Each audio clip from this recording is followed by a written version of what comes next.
what about the applicability of CTA registration and anti-fraud provisions to publishers? They sent a letter to a lot of publishers saying you have to be. We think you have to be registered as a CTA, some publishers went ahead and did it, and others didn't. At that time, you could register as a CTA without joining NFA and just be a CFTC registered CTA and have very little regulatory responsibility. But the publishers, for the most part, didn't think they should even have to do that because they didn't want to obey CFTC standards for dealing with clients the way, and they wanted to just follow the rules of the marketplace for publishers, which give a wide latitude to freedom of speech and First Amendment rights.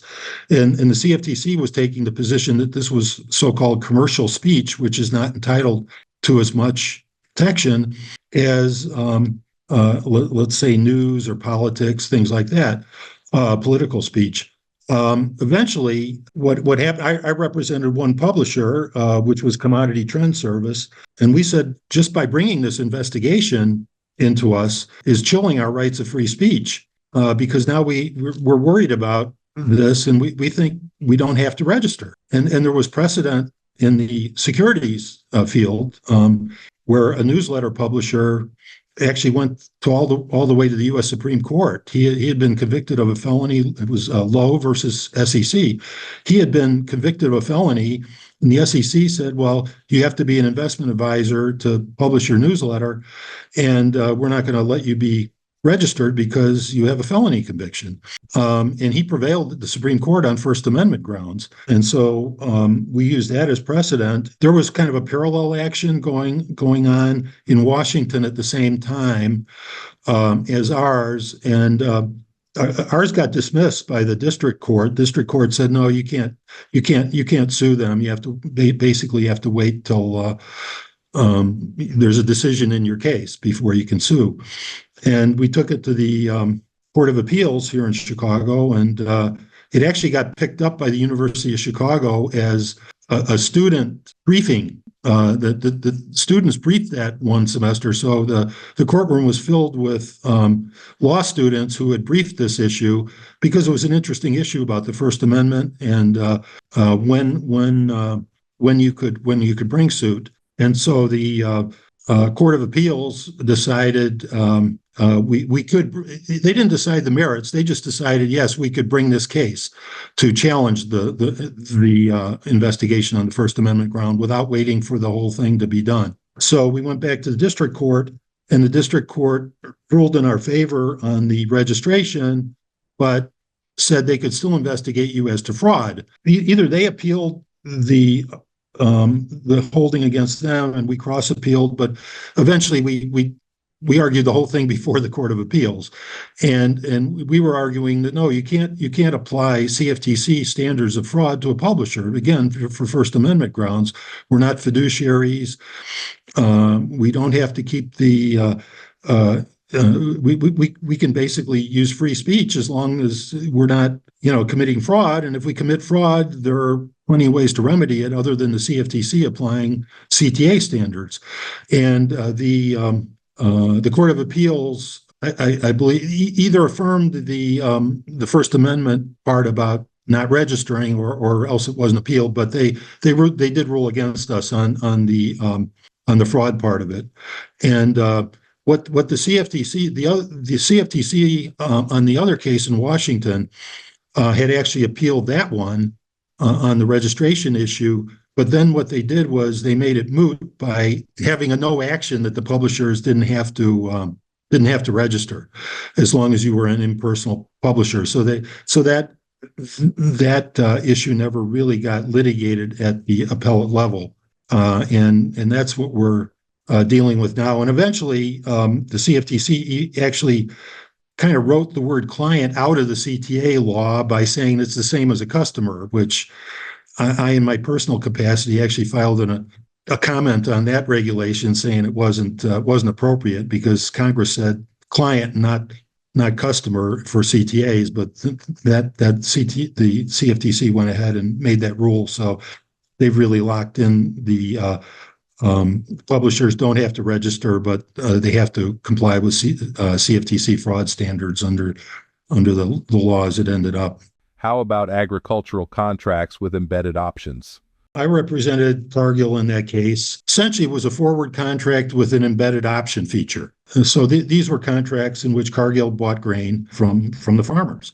And the farmer would agree that they would sell a certain amount, let's say 10,000 bushels of corn to Cargill. And it was, there are many different ways of pricing an agricultural forward. So it could be priced in any of those ways, whether flat price or basis or whatever.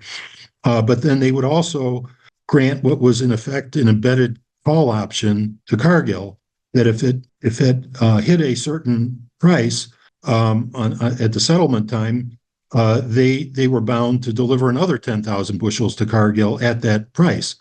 So that was contingent. It was a contingent contract based on the market hitting a certain price, which would have, they in entering the contract, the farmer would know what they would get if that feature were triggered, but they were bound to deliver. And the CFTC took the position that this was an unlawful commodity option, which were unlawful at that time if they were agricultural.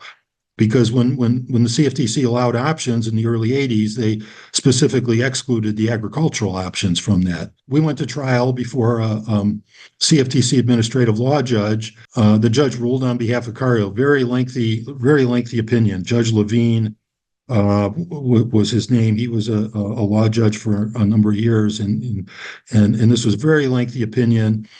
And he ruled for Cargill, saying, no, this is not an unlawful commodity option, and it's a forward contract with real delivery. It just has a contingency for additional delivery. And we had some discussion about the fact that it wasn't mandatory either, because there were some times when people wouldn't exercise in the money options.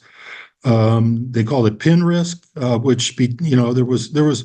If a settlement was on a Friday and you didn't have to decide till Saturday whether to exercise, and you felt the market was moving, sometimes people wouldn't exercise when they had the right.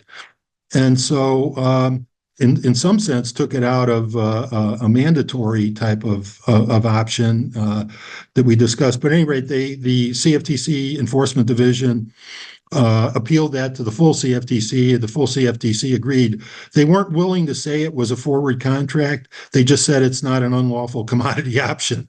And so it was effectively allowed to be offered then.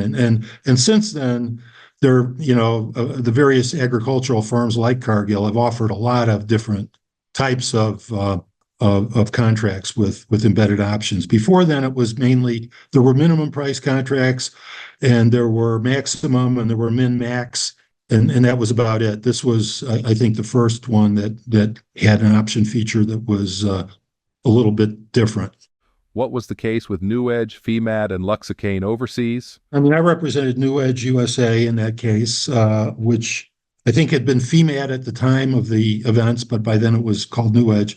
And Fluxo-Cane was a commercial sugar company in Brazil. And they had been a member of the ICE Futures, used to be Coffee, Sugar, Cocoa Exchange. And they, as a member, they were required to arbitrate. And Newedge was also a member of ICE Futures. And yes, there was a forum selection agreement in the customer agreement, but typically, if you've got an arbitration agreement, that can trump the forum selection agreement, and that's what the exchange agreed to take the arbitration, saying yes, between two members. And the fact that Fluxo-Cane resigned its membership immediately upon the deficit, and they had this issue with numerous firms. This was they had a lot of clearing firms, and they were on the wrong side of the market, and had deficits with many firms, and they all had different agreements. And I think ours was the only one that went to arbitration at the ICE Futures, and so they brought a case in New York trial court to say they shouldn't have to arbitrate, that they would be able to, or actually it was New York, not Chicago, was the venue selection. But so they brought the case in New York, said they should be able to go ahead in New York and not have to go to arbitration. And after litigation there, they were required to go to litigation. They really didn't have any defense to the deficit. So when we went to arbitration, essentially they walked out of the arbitration, and we proved up our case. The arbitrators ruled for us, and then it had to go down to Brazil to be made into a Brazilian judgment. But it did stand for the principle that exchange members do have to arbitrate as part of being an exchange member, and you can't get out of it when you have a dispute by resigning your membership. What was Quorum Properties versus McDonald? I represented McDonald Investments at that time, which was affiliated with KeyBank in Ohio. And the Quorum Properties was a real estate developer. They got real estate financing from KeyBank. And as part of that, they entered into a type of swap agreement called a forward rate agreement, which would, I believe, fix the rate at a certain point. At the time, they were ready to I guess really get their final financing. They developed in the meantime, and they locked in a rate later on, and there was a swap agreement to document that, and I believe that then the swap was offered through this IB, this McDonald Investments. There was no issue about fraud or misunderstanding. I mean, this was a commercial developer dealing with a bank. They both knew what they were doing. They both agreed to all the terms.